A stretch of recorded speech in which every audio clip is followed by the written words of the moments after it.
ಕೇರಳದಲ್ಲಿ ನಟಿ ಮಂಜು ವಾರಿಯರ್ಗೆ ಮಹಿಳಾಭಿಮಾನಿಯಿಂದ ಅನಿರೀಕ್ಷಿತ ಮುತ್ತು.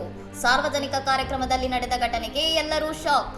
ಮಲಯಾಳಂನ ಪಾಲಕ್ಕಾಡ್ನಲ್ಲಿ ನಡೆದ ಕಾರ್ಯಕ್ರಮವೊಂದರಲ್ಲಿ ಭಾಗವಹಿಸಿದ್ದ ಮಂಜು ವಾರಿಯರ್ ಅವರಿಗೆ ಅಭಿಮಾನಿಯೊಬ್ಬರು ವೇದಿಕೆಯಲ್ಲೇ ಬಲವಂತವಾಗಿ ಮುತ್ತಿಟ್ಟಿದ್ದು ಎಲ್ಲರ ಆಘಾತಕ್ಕೆ ಕಾರಣವಾಯಿತು.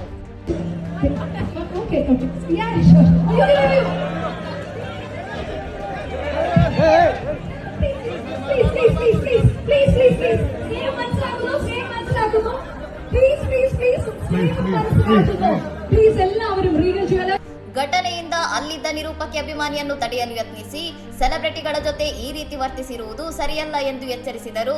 ನನಗೆ ಮಂಜು ಅಕ್ಕ ಎಂದರೆ ಪ್ರಾಣ, ಅದಕ್ಕೆ ಮುತ್ತಿಟ್ಟೆ ಎಂದು ಆಕೆ ಉತ್ತರಿಸಿದ್ದಾರೆ.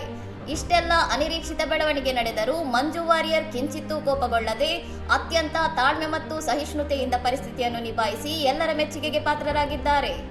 ಈ ಅಹಿತಕರ ಘಟನೆಯ ನಂತರವೂ ಮಂಜು ವಾರಿಯರ್ ಎಂದಿನಂತೆ ಇತರ ಅಭಿಮಾನಿಗಳೊಂದಿಗೆ ಹರಟೆ ಹೊಡೆಯುತ್ತಾ ಸೆಲ್ಫಿ ಹಾಗೂ ಫೋಟೋಗಳಿಗೆ ಪೋಸ್ ನೀಡುವ ಮೂಲಕ ತನ್ನ ವೃತ್ತಿಪರತೆ ಮೆರೆದಿದ್ದಾರೆ. ಮಲಯಾಳಂ ಚಿತ್ರರಂಗದ ರಾಷ್ಟ್ರ ಪ್ರಶಸ್ತಿ ವಿಜೇತ ನಟಿಯಾಗಿರುವ ಮಂಜು ಕೇವಲ ನಟಿಯಷ್ಟೇ ಅಲ್ಲದೆ ಬರಹಗಾರ್ತಿ, ನಿರ್ಮಾಪಕಿ ಮತ್ತು ಸಾಮಾಜಿಕ ಕಾರ್ಯಕರ್ತೆಯಾಗಿ ದಕ್ಷಿಣ ಭಾರತದಲ್ಲಿ ಗುರುತಿಸಿಕೊಂಡಿದ್ದಾರೆ. ಇನ್ನಷ್ಟು ಸುದ್ದಿಗಳಿಗಾಗಿ ನೋಡ್ತಾ ಇರಿ ಸೌರಂ ಟಿವಿ.